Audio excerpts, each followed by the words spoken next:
Thanks, Eli, and we'll get started here. Welcome, everyone, to our May 2023 webinar series. I'm Lane Mosier. I'm the Education Program Specialist with the Sustainable Forest Education Cooperative. Thanks for coming here today.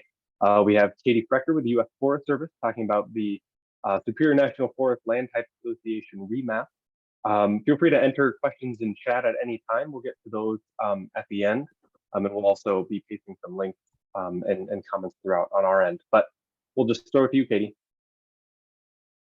Great. Thanks, Lane. And let me get my screen share going here. Get the presentation rolling. And Lane, if you could let me know when you can see the screen. I somehow lost the Zoom window. Got it? All right. I'm not seeing it. Oops. Hold on, let me try again. Sorry about that, everybody.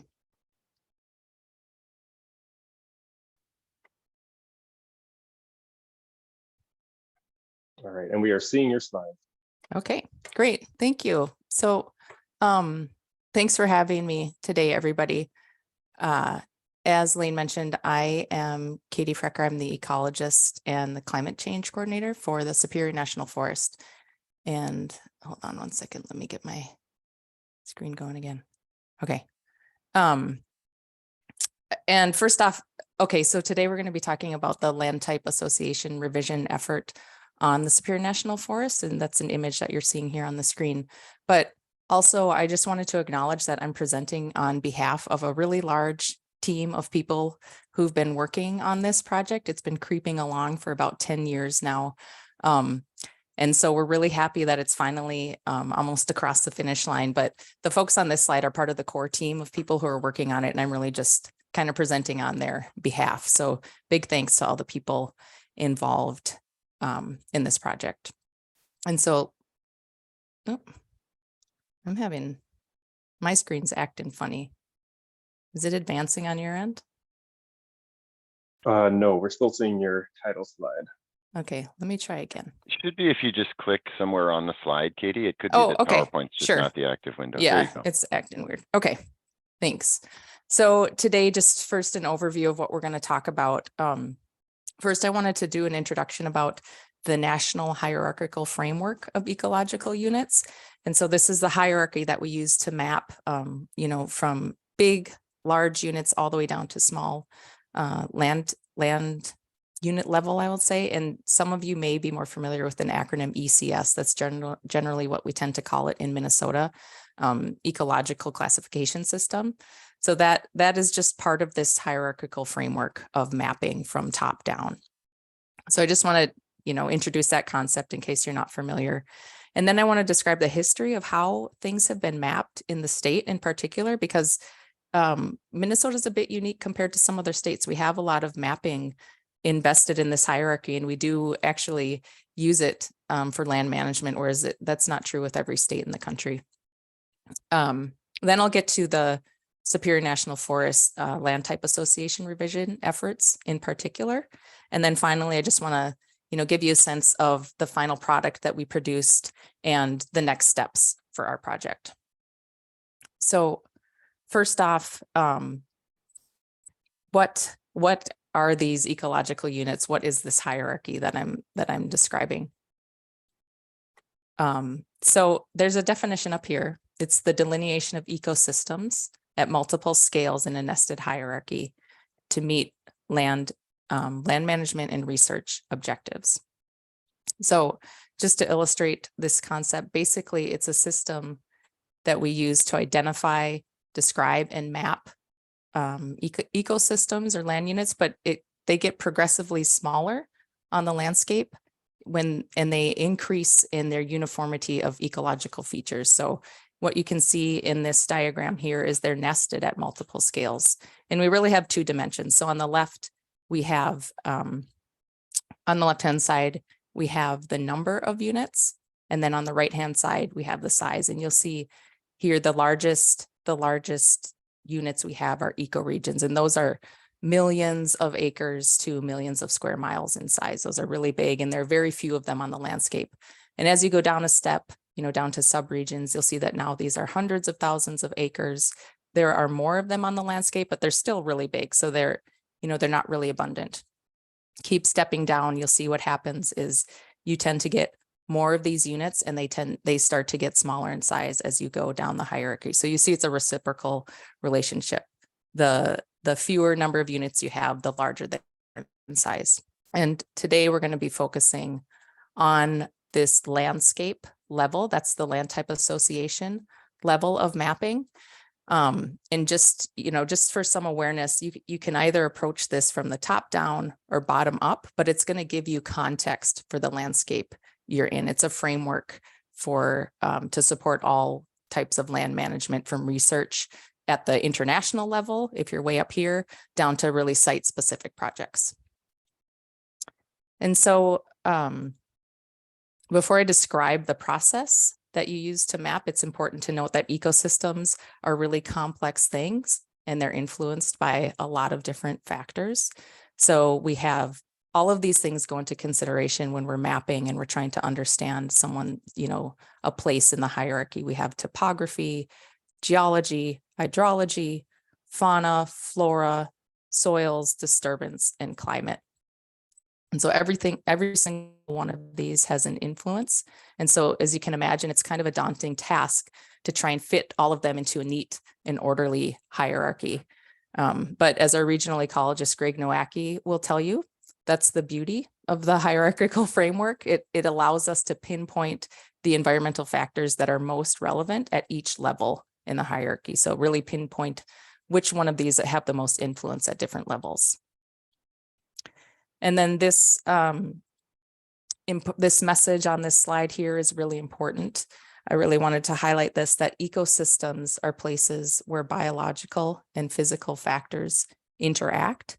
And it's important to emphasize this because both of these factors, the biological and the physical, need to be considered simultaneously when you're doing this mapping, not to the exclusion of one another or of one or the other. So ecological mapping is really about capturing that interaction between the biological and physical factors on the landscape. And I'll hopefully demonstrate that as we go through this presentation.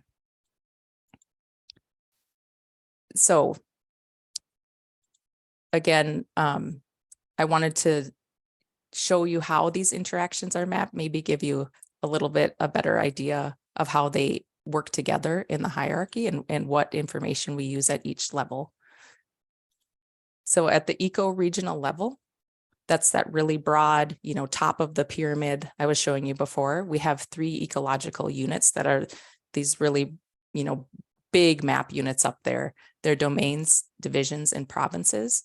And when we map this really large scale on the landscape, we're looking at things like macroclimate, really large, gross topographic features like mountain ranges, and biomes or major forest types. We're really standing back to look at the landscape here when we're mapping at that level. The next level down, as you're going down that hierarchy, we go to subregions. So we have the map units there are sections or subsections. And here we're looking again at those first 3 elements, but we go down, we're looking at finer scale details from those first 3 elements I mentioned. But then we also begin to consider geology, things like bedrock and surficial geology we bring into consideration as we're mapping. If you keep going down, we now get to the landscape levels, a little bit finer mapping. And the landscape level map, they're represented by Landtype associations. So here we're looking at repeating landforms that you might see on the ground. We're looking for repeating patterns of vegetation. And we also begin to take into consideration soil properties, so soil groupings, really, getting down to some finer level information. But again, Landtype associations, those can be tens of thousands of acres large. So it's still pretty big, but at this macro level, you're not considering soil properties and groupings as you would here. And then the smallest units we have in the hierarchy are land types and land type phases. And this is where we really begin to consider site specific conditions, where you might look at aspect, slope, community level plant classification becomes important. And then you really consider more fine soil properties as well, like texture, drainage, and pH. And then, just a reminder, today, the discussion is really going to focus around land type associations because that's the level that we were revising on the Superior National Forest. Okay, so you can think of this mapping and the hierarchy as assigning an ecological address. And I really like this concept, the ecological address. Where are you on the landscape? This address is important because it really provides context to the landscape and a connection that can be used in land management, research, and conservation. It can also serve as a framework for biological inventory and site assessment. And because it's a hierarchy, it's useful both at landscape level planning and at site level management. That landscape level, if you're attending next month's webinar, they're going to be talking about the terrestrial condition assessment, or TCA is the acronym they use for that. And you'll see that LTA is the land type association level of the hierarchy, is their basic unit of analysis for that. And then another thing, site level management in ecological address, or knowing where you are in that hierarchy, can really help you as a resource manager to assess potential and the potential and limitations of a given site for supporting different types of vegetation. So it allows you as a manager to consider ecological patterns for large areas, areas as large as North America, if you would like to, or as small as a single timber stand. And then identify similar management opportunities or constraints, relative to the scale that you're at. So it's really helpful for purposes such as land management. So, as I mentioned before, in Minnesota, a lot of mapping has been done within this hierarchy. It's important to know that the mapping that occurred in the state of Minnesota actually predates the national guidance that was published for hierarchical mapping of ecosystems. So the national guidance wasn't published in 2005, and mapping in Minnesota definitely began before that. They were early adopters of this system. And again, I wanted to point out, in case you're more familiar, the system in Minnesota is often referred to as ECS, Ecological Classification System. So that might be a more familiar acronym for you. But even though, the efforts here predated the Forest Service, the national kind of official standards, the DNR and the U.S. Forest Service worked together to develop this mapping in Minnesota. And so it follows generally the methods of the national hierarchical framework. And in Minnesota, it's integrated into another classification system that many of you are probably familiar with, the Native Plant Community classification system that was developed here, the NPCs. That is a classification that emphasizes patterns of native vegetation. And so those, again, that's going to be something that ties into the smallest unit on the hierarchy, the land unit or the stand level, that very small scale where there are many of them across the landscape. But in Minnesota, there are 4 main levels in the ECS mapping that have been done. So provinces, sections, subsections, and then land type association. And that land unit scale, the native plant community, they haven't been mapped within the state, but there are many guidebooks on how to identify them where you are when you're in a stand on the landscape. At the federal scale, we have done some of that land unit mapping, and I'll mention that a bit later in the presentation. But first, I wanted to just briefly discuss the mapping that has occurred in the state. So again, up kind of at this higher level, the province level is the largest level that the state is looking at here. Again, these are where you're looking kind of at major climate zones, broad scale patterns in vegetation. They're the broadest division in the state's classification.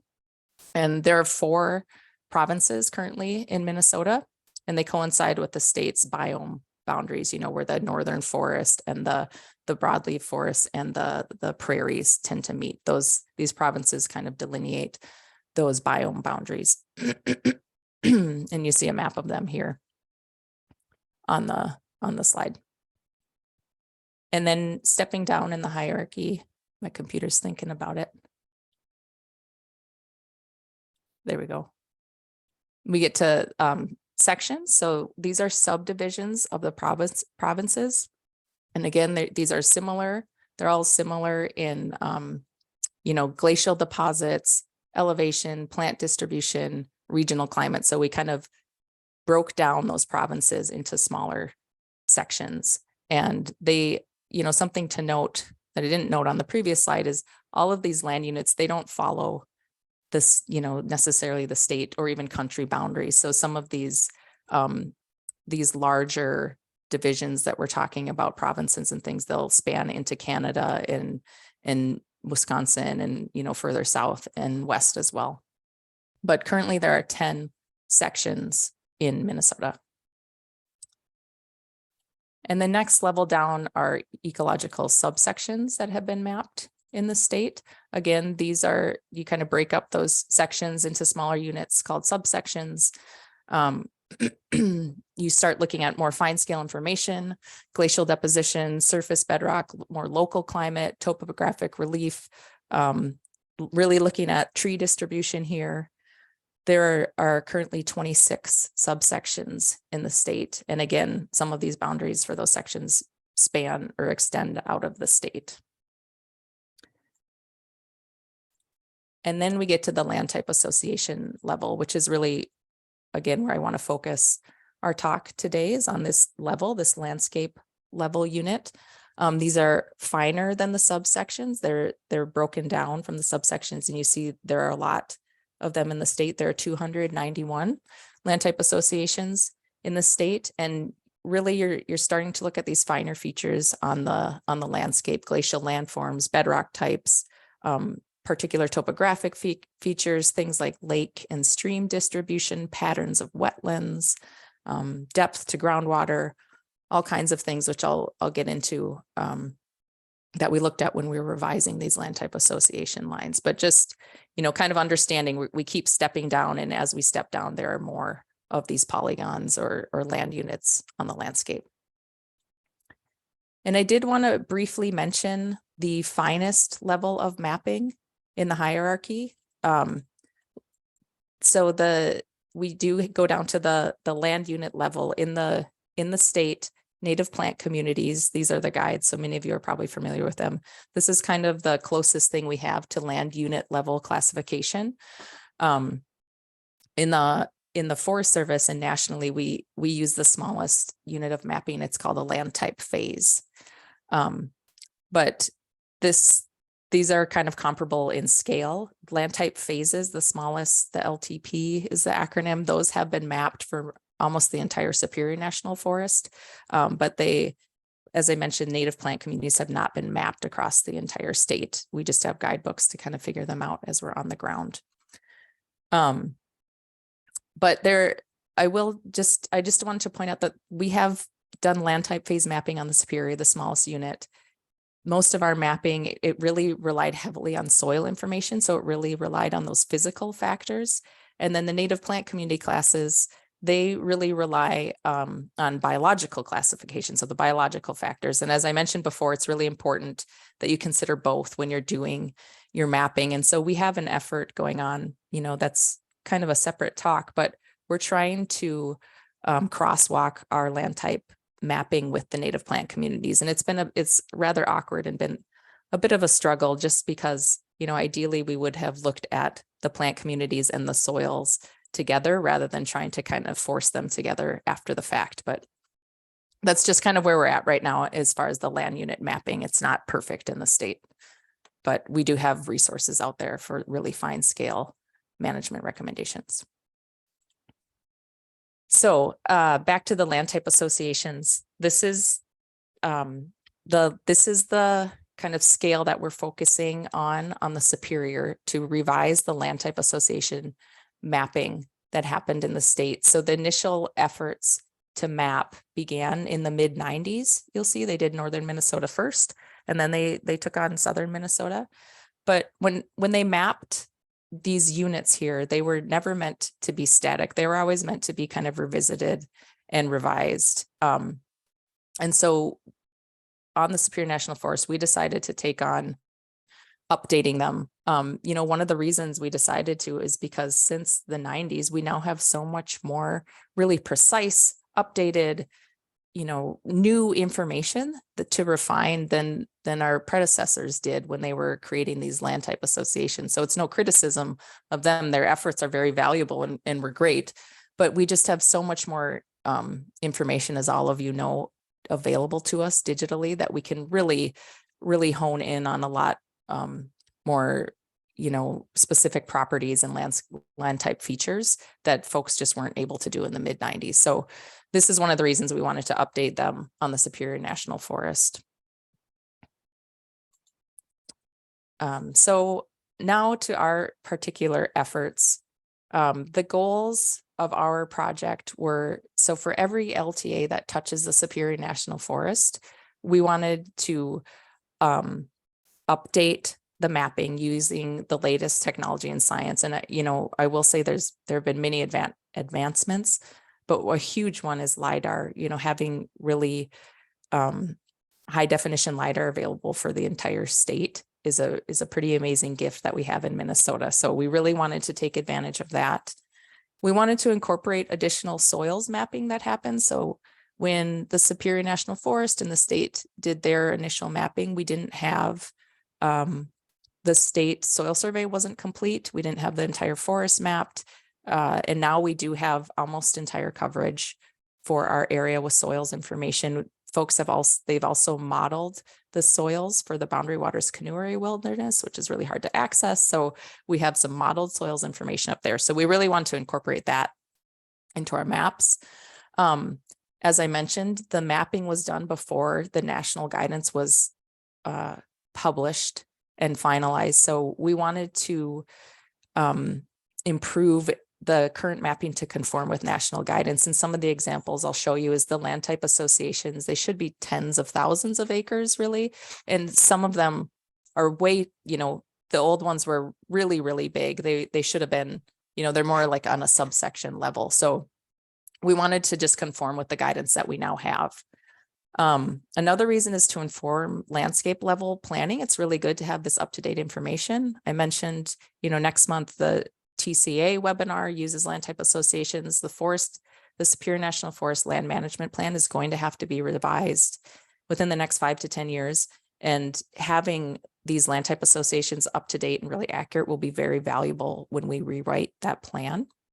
And then also it's a hierarchy. So we thought this is an opportunity to improve all levels. We can work our way up and down and improve the mapping that was done at every level if we start at this land type association level. So we're really excited to take on this project. And so, you know, some of the information that we considered in the project, I just wanted to give you some examples of all this updated, you know, the new data layers that we're using to do this. So here we have some of the physical features that we wanted to consider. So you see on the left, you know, this map, I'm showing you those black polygons are the old LTA lines. And then this is kind of the part of the process we use. We would take all of the new data layers that we had and we would put them underneath the polygons. And we would just, you know, look using the naked eye to see if any distinct patterns were there where maybe it would make sense to change or adjust the line, make that LTA boundary smaller. So on the left, you see you know, relatively new map. We have these groupings of dominant bedrock types classified by the minerals that might impact nutrient availability in soils to vegetation. So this is kind of an ecological geology map that we have. And then on the right, we have a newly updated by the Minnesota Geologic Survey map of surficial geology.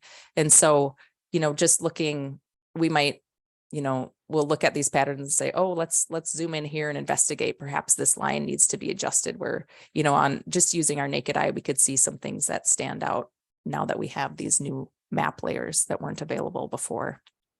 You know, that was a landform example. Similar, we use a lot of information about wetlands, water bodies.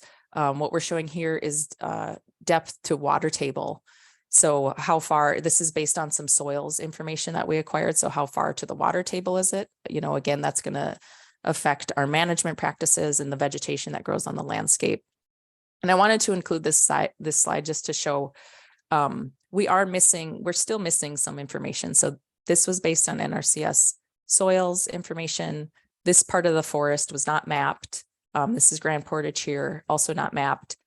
So, you know, some areas we just couldn't use certain layers because we didn't have the data available. And then you'll also see there's just some, you know, this is clearly a county line. So you have to, you know, be aware of what you're looking at before you decide we're not going to make a LTA boundary follow this line because of that difference. This was some kind of, you know, relic from the mapping effort where the county line stopped. So just kind of being aware of what you're looking at as well was really important. But you can see your eyes starting to pull out patterns. Like you can see the, you know, the Iron Range, the Mesabi Range here is really standing out on the landscape, for instance. And then we also looked at things like, you know, different features, different layers of size of wetlands, abundance of streams and lakes, things like that. And then we also wanted to look at soil properties and vegetation. So you'll see on the left here a map again of NRCS soil mapping. So it's missing some of the data, but these are just soil texture groups, you know, sand, loamy sand, kind of big, broad categories of soil texture. But just looking for patterns that stand out, you can see, you know, for example, the peatlands, this dark purple here was captured really, really well by the first people who drew these lines. The dark purple is really captured well in those outlines. And then we did a lot of different analyses, trying to tie more vegetative information in. So we took the General Land Office survey bearing tree information, you know, the original kind of, people call them the witness tree database, but we took the bearing tree information and we added we classified them on different scales. We kind of assigned numbers to them to look at things like shade tolerance, or in this case, what you're looking at on the right is their tolerance to fire. So if they're pyrophobic or pyrophilic. So if they're pyrophilic, this is a work Greg Nowacki produced with Melissa Thomas Van Gundy. They've published this work actually, but you know, if this was kind of a fire loving species, it got a red color. And if it was more of a cool species that was fire averse, it got a green color. So this is just, it's giving you a snapshot in time of what was on the landscape when that land survey was done. But really it might give you some kind of idea about where the fire adapted lands are on the landscape. So we were doing a lot of pre-settlement vegetation analyses, trying to see if that might be a reason to adjust some of the lines to historical vegetation.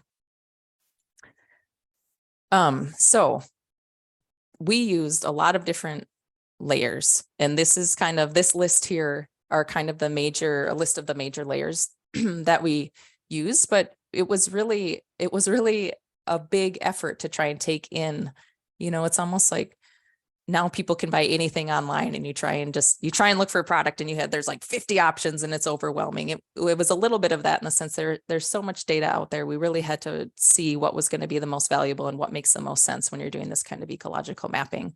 And the ones that I put on the screen, we definitely looked at more, but these are kind of the ones we landed on as being the most important for our effort. And all in all, we considered more than 50 layers that we analyzed and looked at when we redrew the lines. And a lot of that imagery we extended into Minnesota, Wisconsin, and Canada just to look for those patterns on the landscape. But for each change that we drew on the map, we used mini map layers. We would kind of click back and forth to the layers to inform that decision. So it wasn't, you know, oftentimes it wasn't just informed by one pattern that we saw. And I just wanted to show you, you know, kind of in action what it might look like when we redrew one of these lines. So this is an image. We've got some LiDAR imagery and then elevation as well in the background. And a lot of you might recognize this as the Iron Range, the Mesabi Range here. And so these are the original LTA lines on here.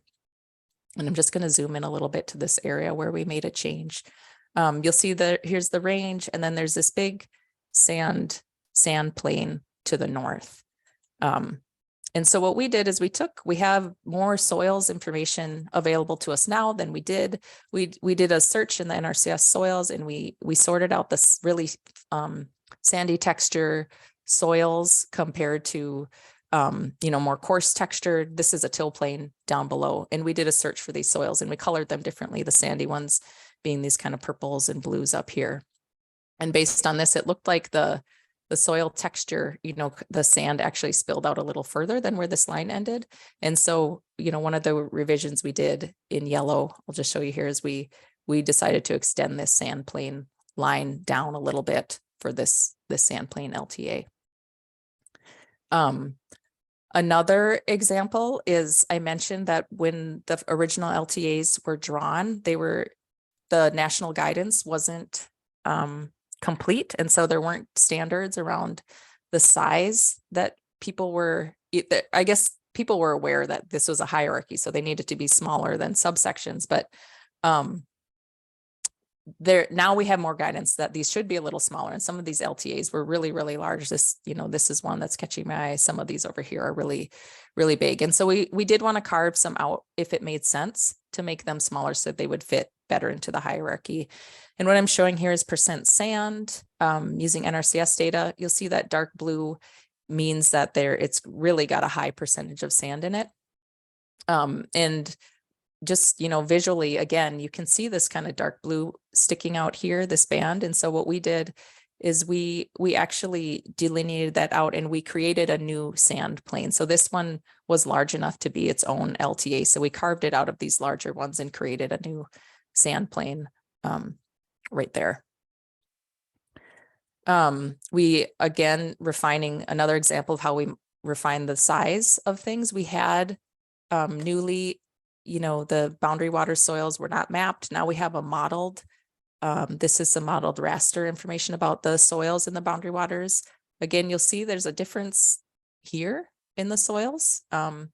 Using the naked eye, some of these patterns you can see. And so we actually, we carved this one out as well to make this big LTA. This was too large, smaller, and this became its own LTA. So these are oversimplified. We used a lot of different layers to do these lines, and they look a little tidier than this. But just some examples of how we went through the process.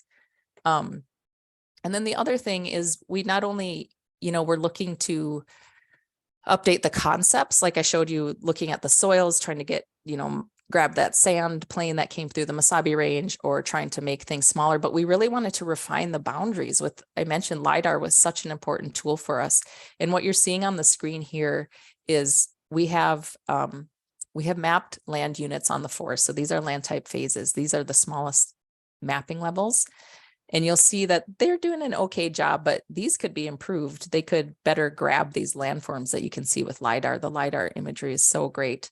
And then what you see running through here, this is actually one of the old LTA lines. It's we're kind of zoomed in, so it's hard to tell, but this is an old LTA line. And we were saying, well, this isn't an opportunity to make a nested hierarchy. So to nest these small units within the big ones where we can, instead of the big line just running across them, but also just to hug everything right to the landform using LiDAR.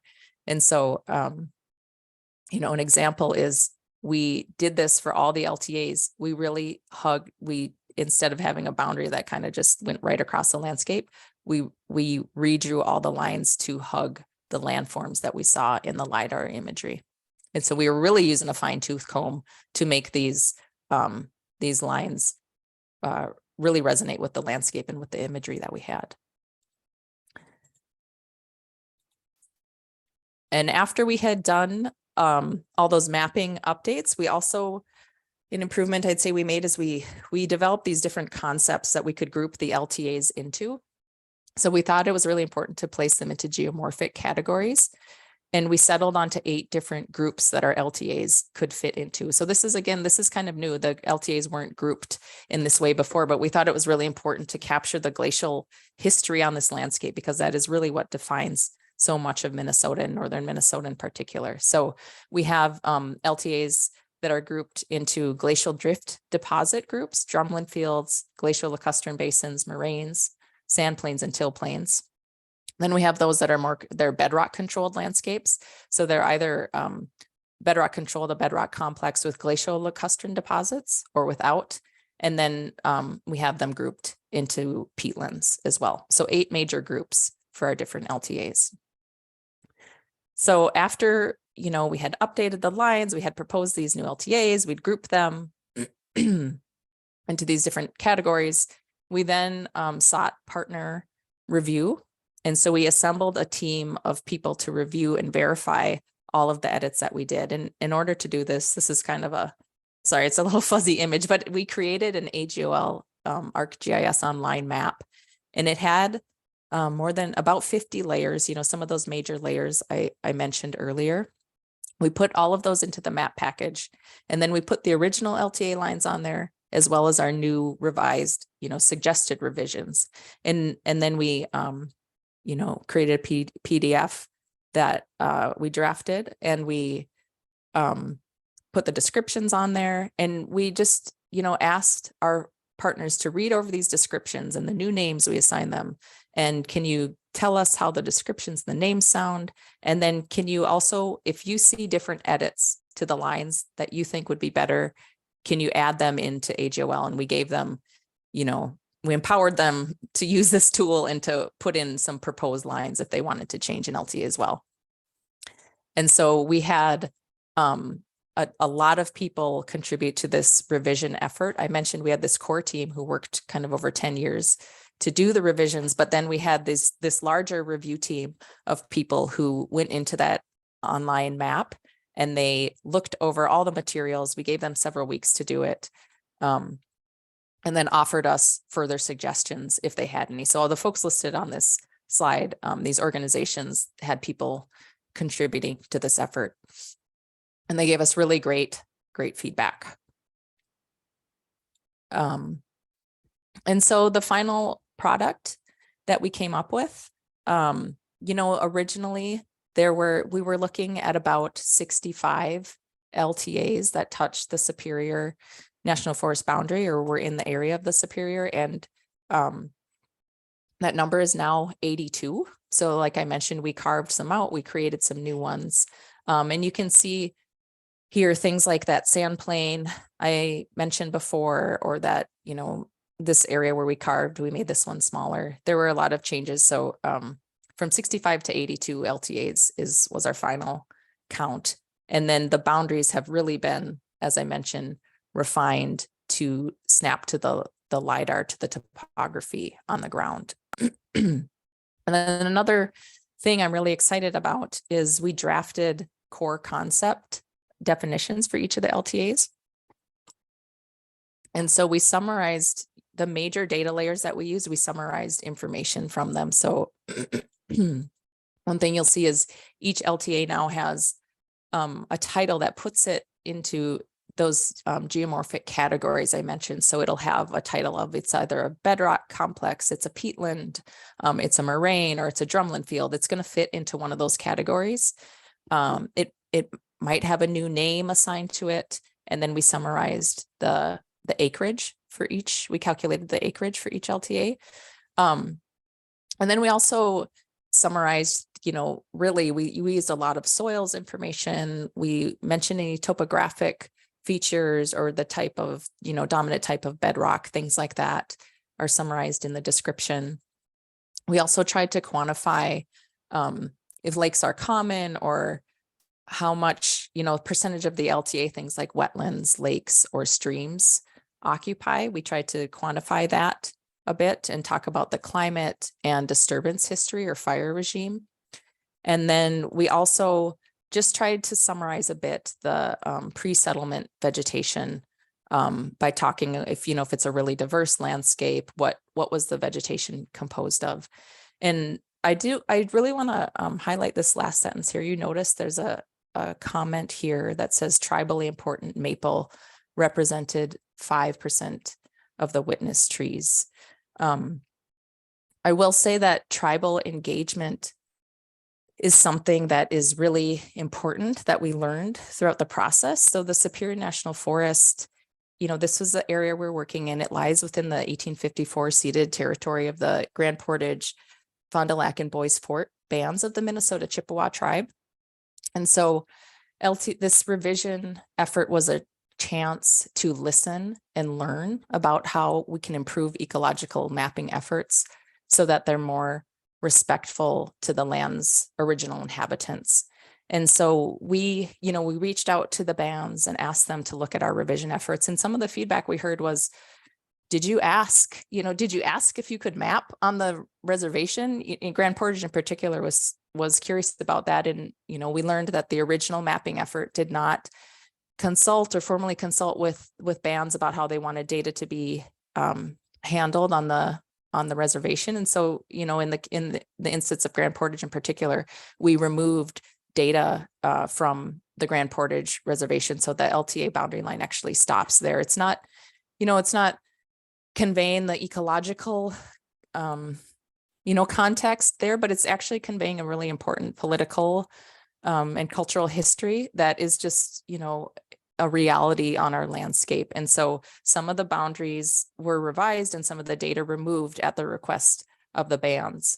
Another thing is they gave us some information about how some names of LTAs were offensive and that they gave us suggestions on how to change them, some more appropriate names, which was really valuable. We added, there were some tree species, I mentioned that last description highlighted sugar maple. There are other tree species where they're saying, well, these are really tribally important resources. Can you highlight them when they were present in the pre-settlement vegetation? So we incorporated that into the descriptions. And I guess, the hope is that as we continue our mapping efforts, which, the last slide, I'll mention the next steps in this. We hope to incorporate more of this traditional ecological knowledge into the projects and more Ojibwe names into the future, into the landscape, the landform names, as long as that's appropriate, of course, or if it's desired by the tribal bands. But I really wanted to highlight how important it was we had that engagement because it really improved the process in the product to be more respectful. And then, finally, the next steps for this project are, we're planning to, the lines are now complete, as are those descriptions I showed you for the 82 polygons that we revised. And we're planning to publish them as a research map through the U.S. Forest Service. And then we will have to work with, the state and other partners on how to make this information publicly available, the best way to kind of incorporate it into all the other databases that are out there. Next on the list is we also hope to publish a technical report that's kind of a thicker manuscript, not just the map with the polygons in those core concept descriptions, but one that includes management implications. We'd like to write out management implications for the land type associations. And as I mentioned, if it's appropriate to incorporate more traditional ecological knowledge, that will be, dependent on the bands and their desires. And then finally, we plan to work with the state and with the national office to update the entire hierarchy. So you'll recall I mentioned, I showed you those provinces and the sections and subsections in Minnesota. Actually, this work, it's in a hierarchy. So all these effects are going to kind of ripple up and downstream. But the work that we did actually suggested quite a few changes to the mapping at these higher levels as well. And so that could be a whole nother presentation.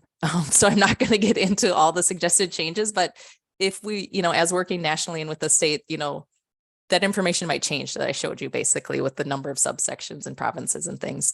So just understand that all that previous information may become out of date if working with the state and nationally, we decide to make changes at the higher levels of the hierarchy. So stay tuned for more information as we see what the effects are at the larger scales.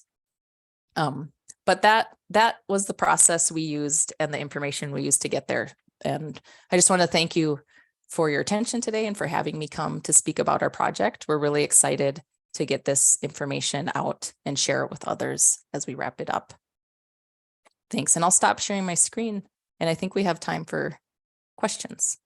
Yes, we do have ample time for questions here. Okay. And just to get us started here, looks like some small hands to control the keyboard. That's very relatable in the chat. But I guess a question I had, so you mentioned sharing it publicly. Can you think of, I guess off the top of your head, can you think of any use cases or were some of these other public uses for the remap considered when you were going through that process, kind of like how they might best use it?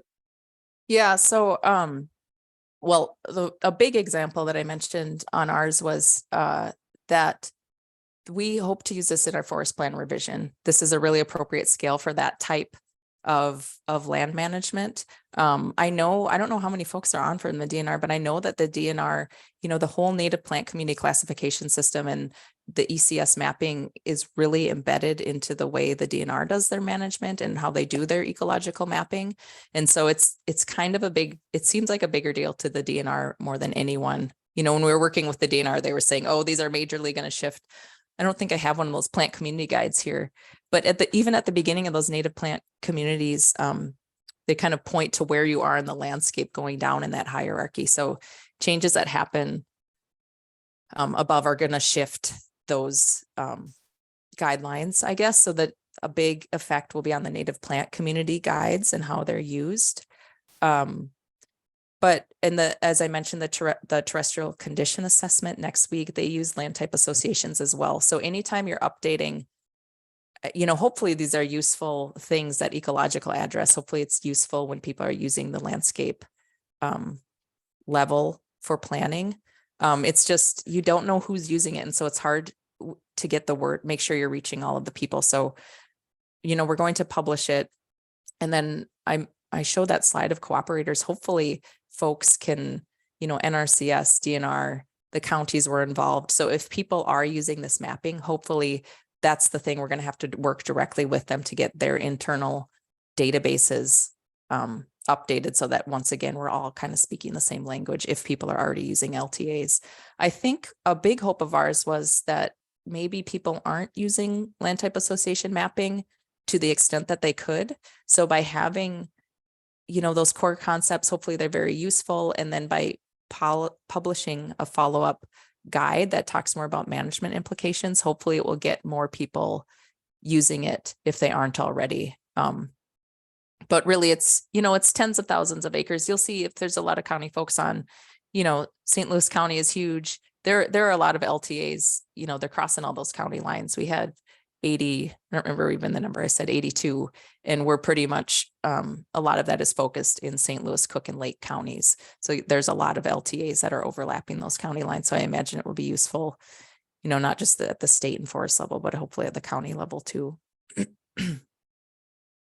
Sure. Thanks, Katie. Any other questions in chat here? We've got ample time. And in case folks missed it, maybe while you're typing up a question, I'll also paste our webinar page, and so that'll have the full, we've got our full years lined up. We're still dialing in October, but yeah, any other questions for Katie?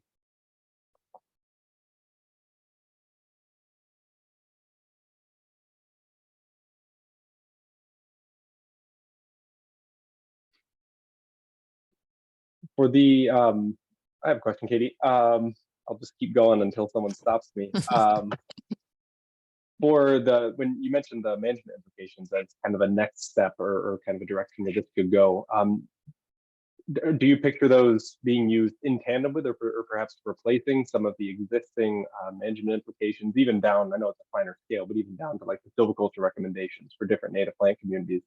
How are you picturing these management implications fitting into existing frameworks?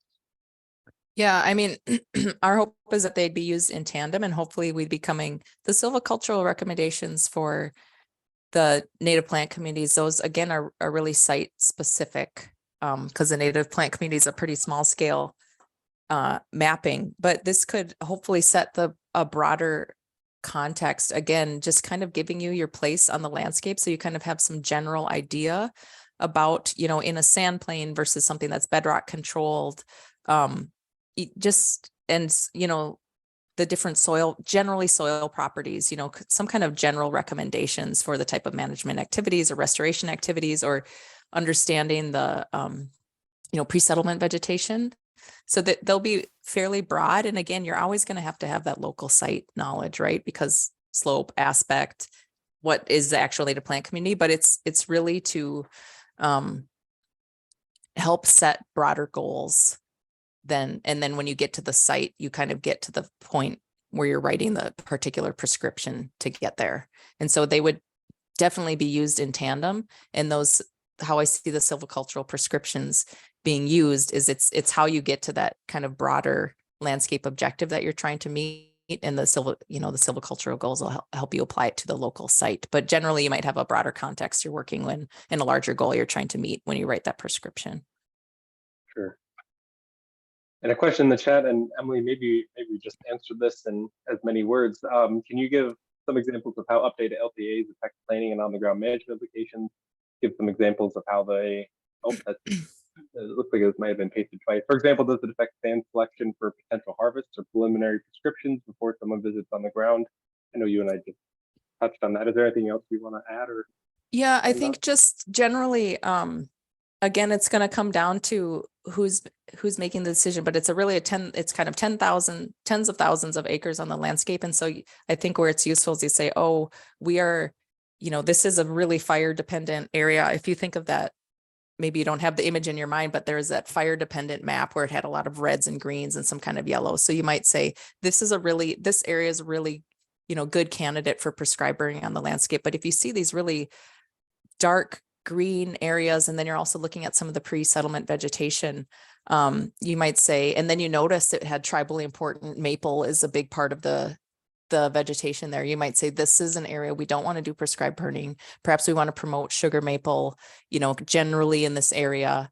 I think it's, as I mentioned, it's really about setting those kind of landscape goals about where fire is appropriate, what species, you know, do we want to foster? And then you still have to go down a level to get to the site prescription, but it's all about, it's really appropriate, as I keep mentioning, kind of the forest plan level type information for the Superior National Forest, or I don't necessarily know the equivalent in a county, but it's kind of that level of planning. And then it can help you narrow down the actions that you're going to do, or kind of prioritize where you might do certain activities on the landscape. Sure. Thanks. And Emily, I see now in the, it looks like you were asking questions in the Q&A, rightfully so, and I was just looking at the chat, so I apologize there. Another follow-up, can you quantify the total adjustments you made to LTA lines, e.g. X% linear distance changed? Oh gosh, I don't think we've done that yet. That's a good question. We haven't quantified it. But it is, you know what I should have done, and I didn't do it on the slide, sorry. I should have maybe put a blob of the old LTA lines and then the new kind of right on top of each other so you can see all the line changes. But I don't have that specific figure, Emily, but we really did, as I mentioned, we made them smaller if they were too large, and I really am happy we had the LiDAR, because we really snap things to landforms. So they actually are hugging the landscape rather than that one example I showed where they're kind of just drawn broadly, because people didn't have that imagery. I'm not criticizing the people who did the original work. They knew what they were doing, definitely. But it was a lot of that, and then a lot of making more decisions based on updated soils and mapping. So I can't quantify it, but they were significant changes, but I think they were for the better, to really relay those key concepts, conform to the appropriate size, and snap to the landscape. And then just a follow-up comment, quantifying it might help others, such as the DNR, anticipate load and benefit doing this for the rest of the state. And speaking of that, you mentioned with again, making it publicly accessible. Is there, maybe I missed this, is there a good say like newsletter or website or any idea of how you might be able to push this out to interested folks? Is there somewhere where they can check back when it's ready? Anytime. So all Forest Service data are publicly available, but we don't have a good newsletter. I think we'll probably announce it on our website on the Superior, and then we hope to have copies of the map, kind of like a poster that we can mail out to people, or you could, if you have a plotter printer, you could print one out yourself. But we definitely are going to work. It seems like the DNR and the counties are the most, where actually the DNRs, do you still call it the data deli, or do you call it something different? Anyway, the DNR is probably where most people grab these boundaries now. So we're definitely going to work with the DNR. I think that's kind of our key. Yeah. Thank you. The spatial commons, the MNGO commons.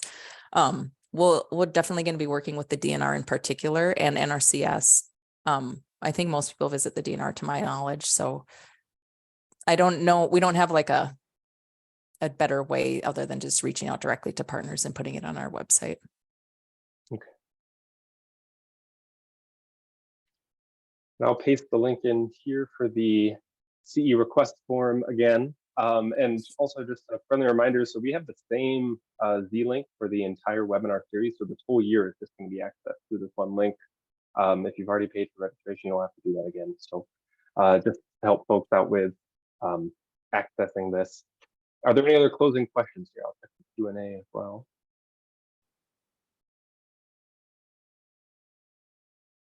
Otherwise, next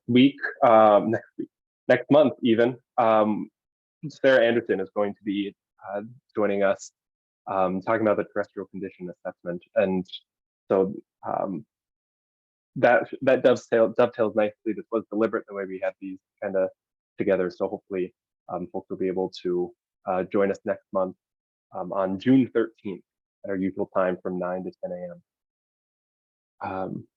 And another question here, I know we're coming up on 10. Did staff draw the new LTA lines, or was that a semi-automated process in GIS? We did it by hand. It was kind of painful. I wish it was automated. I think, the Forest Service is investing in a way to try and automate it more. So hopefully it won't be done by hand in the future. Good question.